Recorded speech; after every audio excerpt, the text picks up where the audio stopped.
I'm watching Noam Chomsky talking, but I'm also trolling a bunch of idiots. See, look, I'm also playing Pokemon. But like, people are so mad. They get so mad. Here, I'll show you. I guess it pauses when I do this. They're like, oh, blah blah blah blah blah blah blah blah.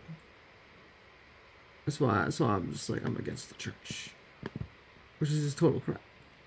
Oh wait, no, that's the wrong comment. Wait, what the hell? Oh, they must have deleted all the comments. Oh wait, no, here they are. They're like blah blah blah blah blah, blah blah blah, blah blah blah.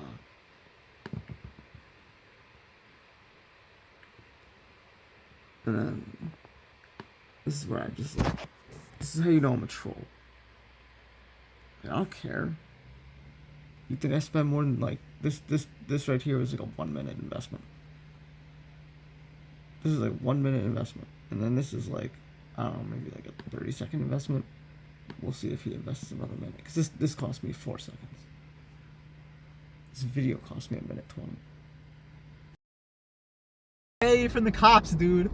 I was trying to get away from the blinking lights and the nonsense and the disaster, whatever it is going on here. Everyone and their fucking friends. Oh, jeez, man.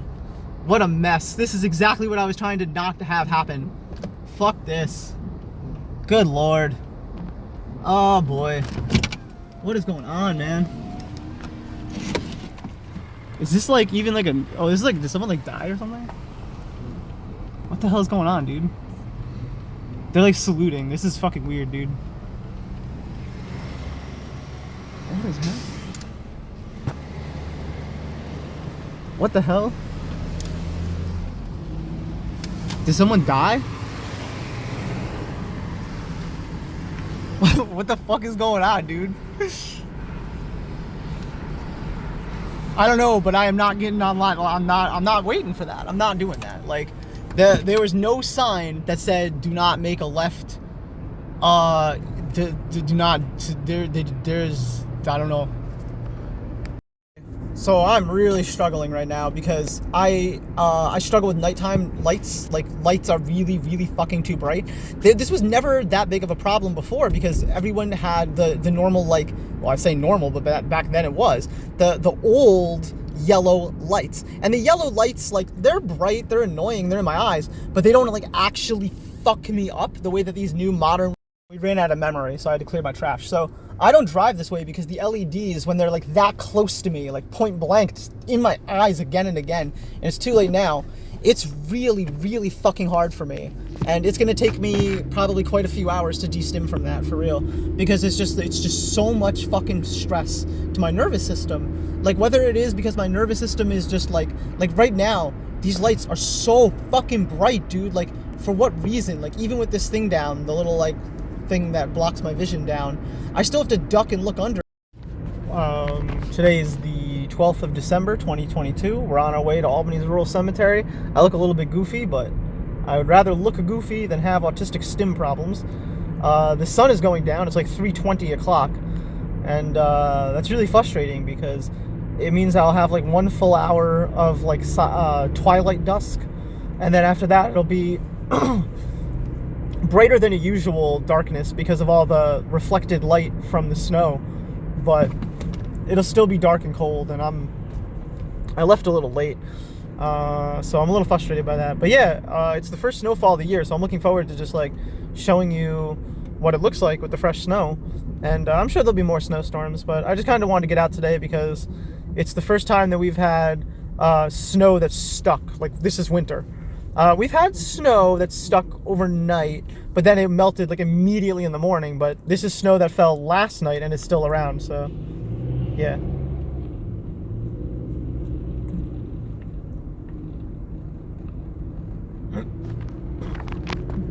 Shithead put his fucking blinker on while the light was still green and then stayed there while all the way through orange. Like, I get it, but like, fuck you, dude. Just make your fucking turn, dude. Pussy.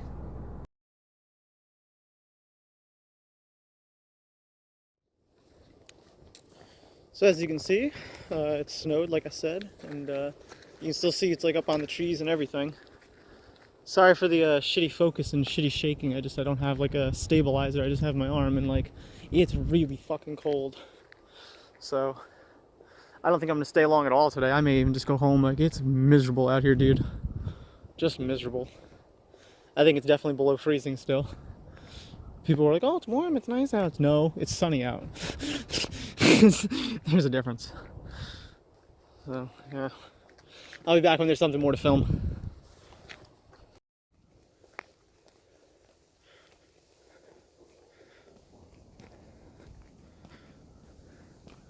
Yeah, I don't really have anything to like talk about today. Like, I know normally I'm just kind of like a talking ball of nonsense, but right now, dude, like, I'm just cold and sad. I don't even think I'm gonna smoke weed. I think I'm just gonna kind of make it to the top of this hill, and depending on how I'm feeling, I'm gonna make it to the bottom of the hill and then go home. Get a workout, and that's it. It's cold. Oh boy.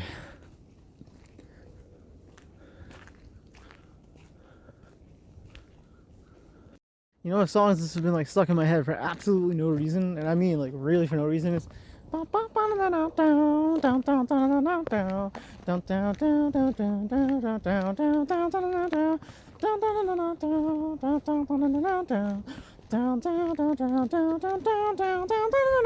then it goes like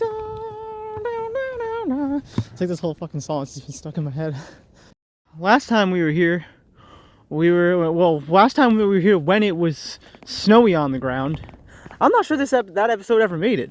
I think that may have been before the hard drive failure, but I remember editing it. That was around the time when the hard drive failed. So we were talking about Small Town Dick's podcast about basically what happens when child disclosure happens, and then we moved on to the other topic of what happens when otherwise innocent children send pictures of each other to each other that are not so innocent. And like, what do you do with that situation? Like, do you immediately criminalize that behavior? Do you have some sort of gray zone? Does the law allow for a gray zone? And anyways, that was a different episode. I'm not going to talk about any of that today, but I just like am remembering, like, I'm not really sure when that was. Maybe like a full year ago even. Could have been. Probably a little less than a year, but even so, I'm glad to be back with a new recording device, even though this one's focusing is kind of shit because it keeps doing all back and forth, all back and forth.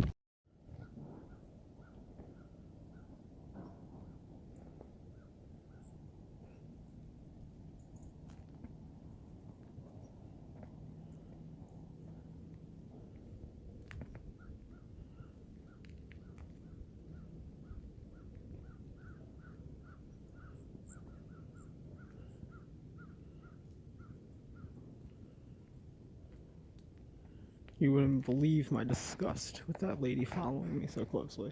She was closer than she is now when she started. She was like as close as that flagpole, and she stayed that close until I got here and was able to turn away at a 90-degree angle and avoid her. Because like I can't just like, I would normally just go like right up this way, any even different way as soon as I see them, but today I'm trying to stick on the blacktop because it's all wet and my shoes are scuffed. I don't know who. Maybe the federal government or someone who supports it. But one of the places here that they treated with the utmost of respect is this. I mean, they totally manually shoveled this, no doubt. You know, they don't have time obviously to be doing anything really else, so I wonder why, they wouldn't do it. There's no reason to think that they wouldn't. I like how they even have like a little platform here so you can get a little bit close to it or whatever like that. It's Chester A. Arthur, the 31st, I think, president of the United States of America in like 1838, I think it was, something like that. I could be wrong, don't quote me on that. But, okay, we'll see what the plaque says. Because look at this, it's convenient. You could get right up close to, oh, we'll just do this. It's not unlawful to walk. So, yeah, he was the 21st. Yeah, I always fucked it up and say 31st. He was President of the United States. So, whenever that was, I think it was the 30s, late 30s maybe. I don't know. But yeah, they take good care of it. At least our country, even if you hate the dude and you think he was a racist. I'm not the type, and maybe that's why I think about it so much. This reminds me of The Handmaid's Tale, but it makes me wonder, like, It's one thing to be like an edgy school shooter, like, whoa, fuck all the kids at my school, I didn't have friends and they bullied me, right? To like revenge kill, or like power satiate, or I mean just a Madden bloodlust, right? It's different than the type of like rigidly ideological terrorism that you get with like the theistic types, or the Kaczynskis, or the eco nuts, or I mean, we're seeing a whole bunch of different factions claiming that they want to do violence, that violence could be an answer, right? But like, when's the last time you heard of like a leftist spree shooter? Like, it's not the archetype, it's not the type of image that those terroristic individuals want to send. It's terrorism itself is any given different means to the same ends, right? And that's kind of what differentiates between like a terrorist act and a spree shooter. Like, it's not to say that it's not terrorism to do a school shooting if your intent is to like scare people, but if it isn't and it's not political, then it's kind of just like it's not to make moral apology or say that one is worse than the other. It's just that it's like a rampage can have the same outcome as a war zone genocide, right? But one of them has an idea behind it that other people share in, whereas the other is just like me. And they can, mix and match, and they can justify it to themselves, them being the shooters. Why that they say that they claim that they did what they do. But at the end of the day, it's a tantrum, right? But when does that stop being true, right? Like, is there a line between those two? Is it a spectrum? No offense to the cable channel. I mean, we can discuss the merits of canceling your cable box from scam lord aficionados out in the wild fucking Spectrum news carrier service. News carrier. One big Comcast happy family. But like, would they be to blame? Would CSN, MBY, CNN be CNN news? Right? Would they be held responsible if some shithead was just like, well, here's why I said that I did it. I said that I did it because I heard demons. Right? No one's falling for that any more than they're falling for the fact that you did it because you're racist. Like, if you did it because you were racist, you're an idiot, because you've proved nothing. Like, right? This is mostly true with the anti-LGBT shooters, right? Like, people who are just doing it out of the hardened hatred in their heart, the burning passion they have to just murder other people. It makes no sense. And the image that they're trying to send and the message that they're trying to send is just, "Whoa, we hate you." And I'm just not impressed with that. I mean, it certainly is effective, but it isn't a movement, right? When bombs were going off in supermarkets and in bus stations, and they were getting called in during what they call the Irish Troubles, back in the 70s, mostly. Not the Irish Republican Army that fought during like the Michael Collins original freedom from colonial rule times. No. No, we're talking about the next generation mask-wearing Protestant Catholic divide. Kind of rural-urban divide between whatever factions were claiming to be doing what they were doing for the reasons they were doing, right? Like, you wouldn't just go massacre people the way that they did, and people wouldn't just be disappearing to secret factions and secret police laws and secret treaties, but very overt ambushes or cover-up secret ambushes, right? British soldiers, special operations groups. You wouldn't be hearing about these things if they weren't like every bit as fucking serious as they sound.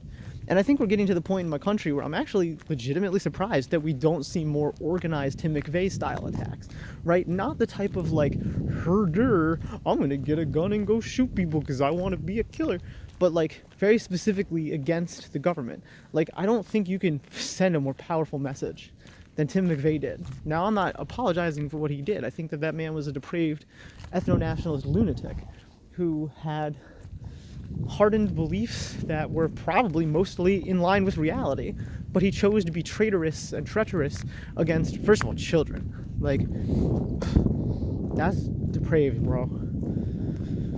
I can't even like think about that. Like, How could you fucking do that? Like, I get it, because, like, you just, like, make the decision that you're just doing it, and then they end up getting hurt. But it's different than, like, targeting children. Children, for the most part, target children. There have been spree shooters who target everybody who have been adults. But for the most part, there hasn't, to my knowledge, been, other than, like, Stephen Paddock, which is different because it's indiscriminate. There hasn't been a discriminatory, right, targeted adult versus child attack. There have been men. Sure, we can call them men. If you believe that people under the age of let's reframe this.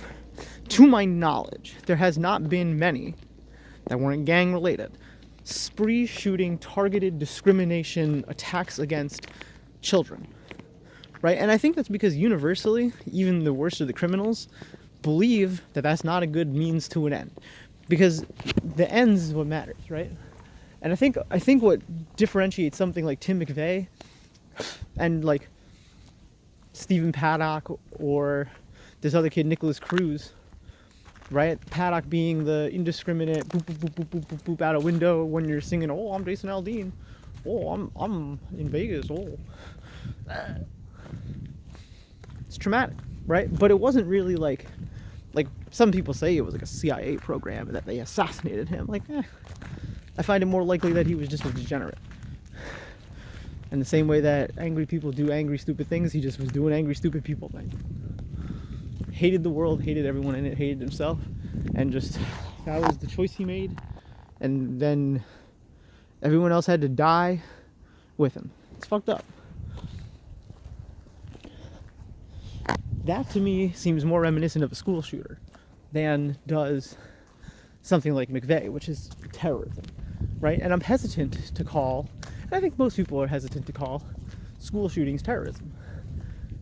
You know, there was a time where people wondered why the FBI didn't get involved in that way, right? And every time a plot is foiled by, it's almost always, and it has to be this way, local jurisdictions, you know, first of all, you're not really going to hear about it.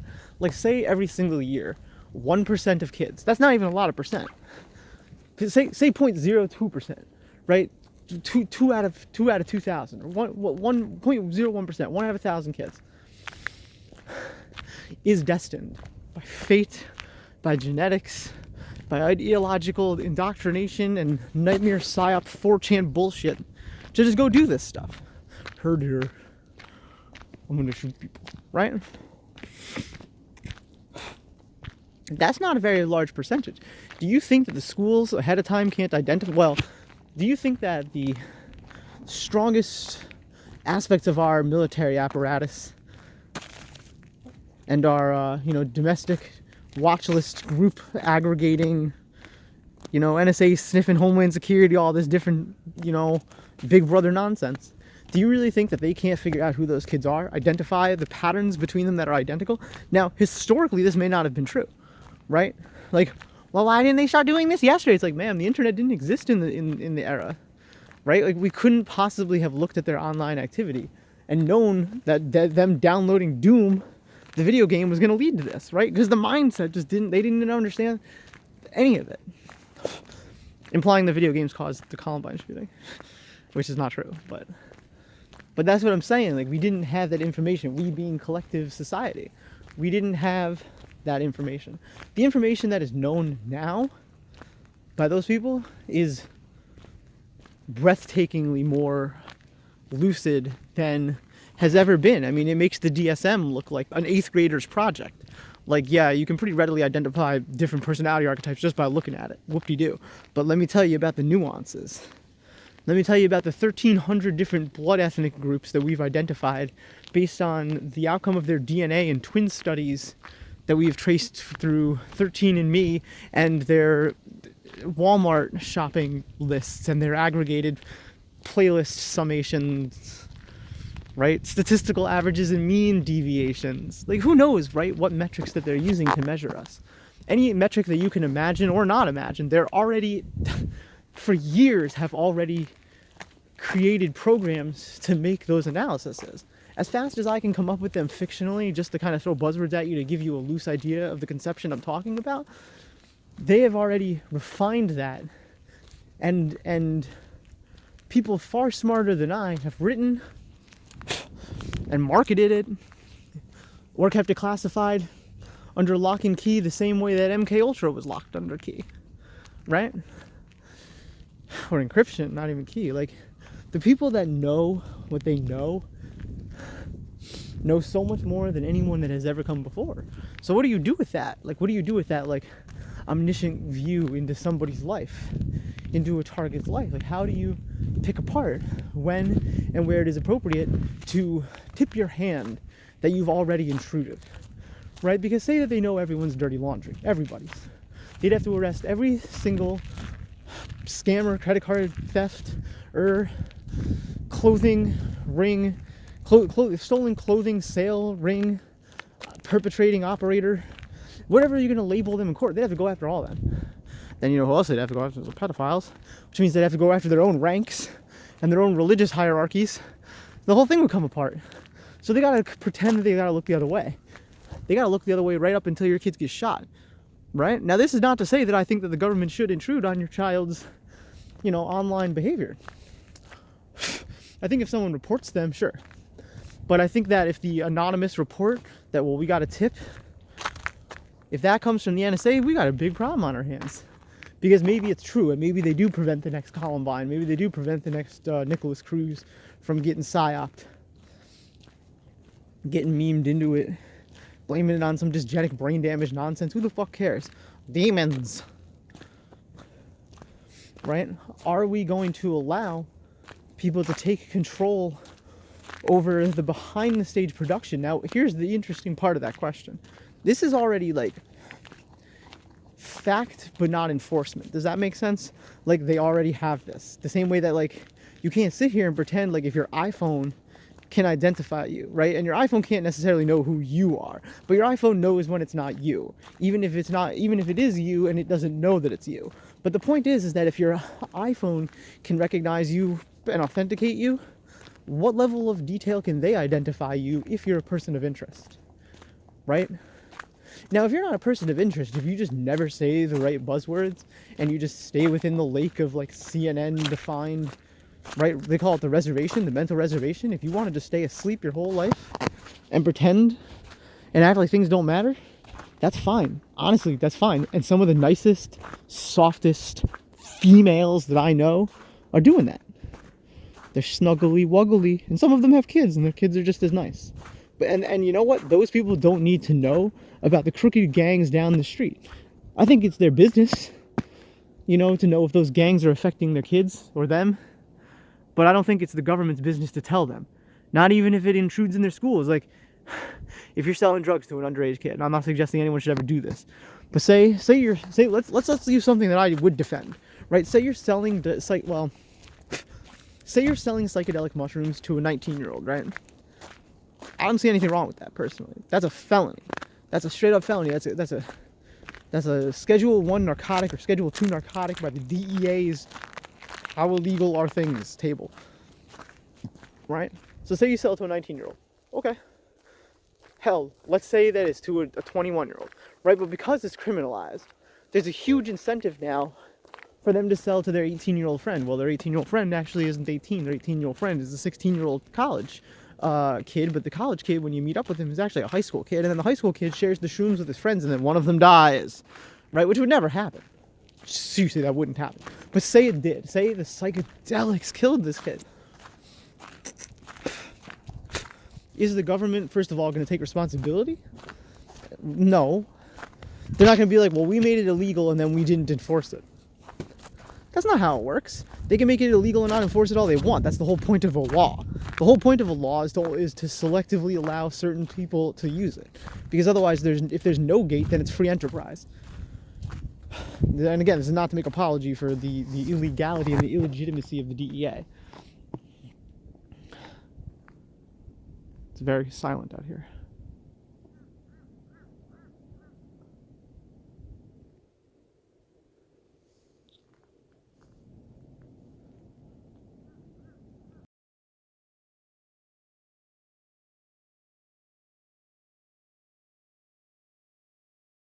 Say you did. Say you were guilty. You sold the kid some mushrooms and his friend died and he overdosed, which wouldn't happen. But say it did. So is the DEA and the NSA going to be culpable because they didn't stop it from happening, even though they had the text messages and the keywords that showed them that a crime was being committed in real time? No, that's not how it works. They don't have a responsibility to stop anything. So when do they intervene? Like, we don't really know how many times that they did intervene, because the school, it's like if you go to the principal of the school, like, hey, can we talk? So I'm such and such from such and such local police agency. Like, we got a tip online. One of the parents came in and said one of his kids was having a conversation with one of their kids, and that they said that their son said that he was going to blow up the school. Right? Terrible. Just the worst thing. Or said that he was going to, more specifically, he was going to kill this other kid. Okay, now we've already contacted those kids' parents, but what we want you to do is we want you to expel this kid, and we want you to just tell him what we just told you. That a parent came forward, and that, basically his friend, well, whoever, not his friend, but like he showed someone, and then they showed their parent, and then their parent came to us. Right? Now that's a believable parallel construction of a fiction story. That's plausible within an affidavit. That could go in a court document, but what couldn't is such and such from the NSA's Fusion Center agency went to Homeland Security, who then went to the state trooper, who then went to the local jurisdiction cop, who then sent their best PR spook guy, who's an internal plant, to go to the school to then have a conversation using a fake name under false pretenses to trick the principal of the school to just silently sweep the matter under the table. Right? Now, what's more believable? That fiction story that I just told you, or that at every single school that the kid is going to go do it? Like, how rare is it really versus how many times are they preventing it? I have no idea, because I've never had it. I've never had the cops be like, hey, are you planning a school shooting? Because I've never been planning a school shooting. So I wouldn't know. And I don't think anyone would know, or necessarily should know, because if they revealed that, like, statistically speaking, 96% of you get caught. What? Come on. Like, that, the whole point is that you don't know if you're going to get caught. The same way that you don't know if you're going to get caught dealing drugs, or you're going to get away with dealing drugs. I think psychedelics is an interesting example, because people aren't doing it for money necessarily, usually. Like, mostly what motivates that is spiritualism, anarchy, but not necessarily with hatred of the police. It usually goes together, but it's like a defiance, right? Like, if the law is that bad, it's your duty to defy the law, because history will remember you graciously, and you don't have to concern yourself with the lesser men's enforcement, even if they are higher up on the power hierarchy chain than you. It's like, POV, you're Homo sapien, and you tell the Neanderthals, hey, you can't eat the fruit of the gods, that's ours. You can't eat mushrooms, that's illegal. You can't commune with your alien god. Stop. It's unlawful.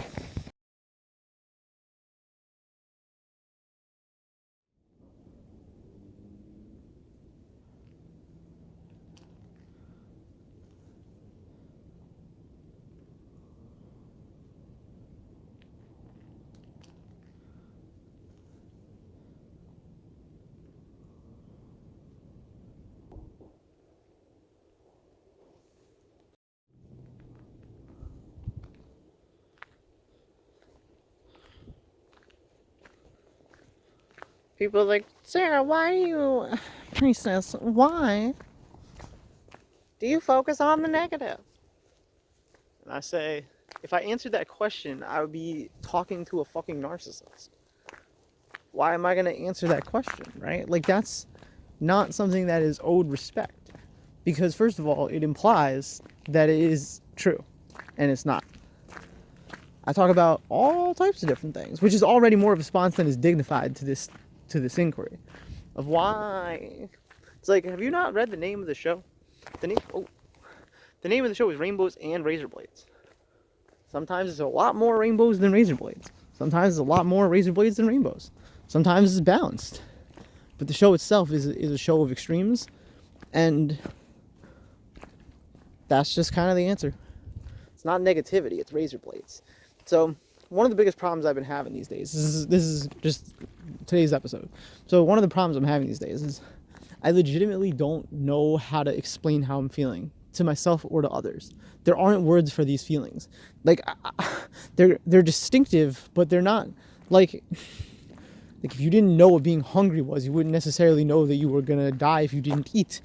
You just had the instinct, right? There are some instincts that I have that just don't have words because the sense organs don't exist in my body and I don't have words for it. It's very frustrating. You know, there's also just, there's not exactly a lot of parallel for like the word for the disorder that happens after a lifetime of growing up on the internet and then the internet itself collapsing, as well as the social group under which, like, anime, I guess, is like an interesting word. Like, there's a theory of anime, right? But these are like complex. I like that noise.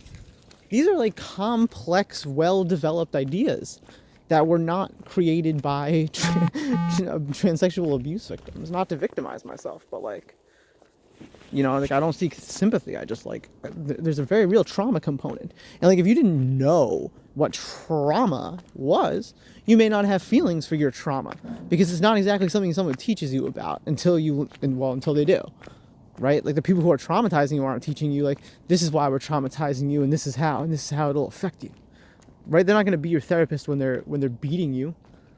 It's not how it is. So, you know, I wonder very often, like, how am I feeling? Like, if someone asks me, like, hey, how you doing? I don't know. And I don't even know how I should be measuring that question anymore. Because I've never, ever, ever, ever, ever in my entire life felt okay. Not once. Not for any single moment have I felt like things were going to turn out all right. Right? And it isn't an anxiety problem that drugs can fix. Because I've been loaded. And I've had megalomania, and I've had all sorts of, like, dissociated states, right? And nothing fixes it. Nothing fulfills me. So, like, what do I do with that? If someone asks, well, how you doing? Right? Which no one's really asking each other. And if they are, people are answering superficially because they don't want to talk about their emotions because that's too scary. So they'll say, busy. They'll say, I'm tired. I need a break. I don't really feel that way. I don't work. I'm disabled. I just feel like I legitimately don't know. They're like, people are like, you sound so angry all the time. I'm like, it could be. I don't know if I'm angry. How would I know? What you display as anger is not what I display as anger. I've had fury and violence the same way, and probably for identical neurological pathways. But I wouldn't necessarily say that means that, oh, it's a blind turn. I hate that. There could be people. There could be people right there in my Mew bubble, and we wouldn't know. They would be right there. I hate that. Holy shit.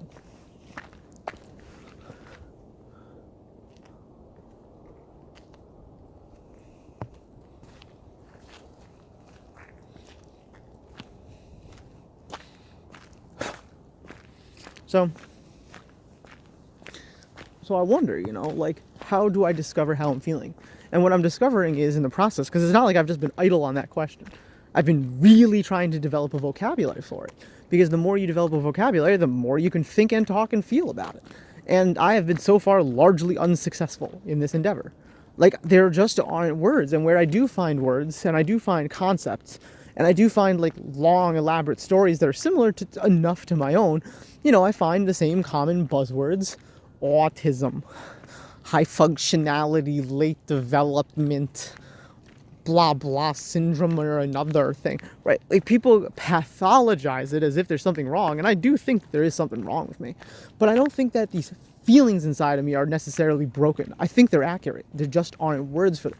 So what do you do with that? Because I'm not trying to placate them, and I'm not trying to gaslight myself. I'm just trying to figure out, like, what is it that I'm feeling? And I'm having a really fucking hard time lately doing that. And I think that's true with my society on any level you measure it. And I do not have answers for y'all.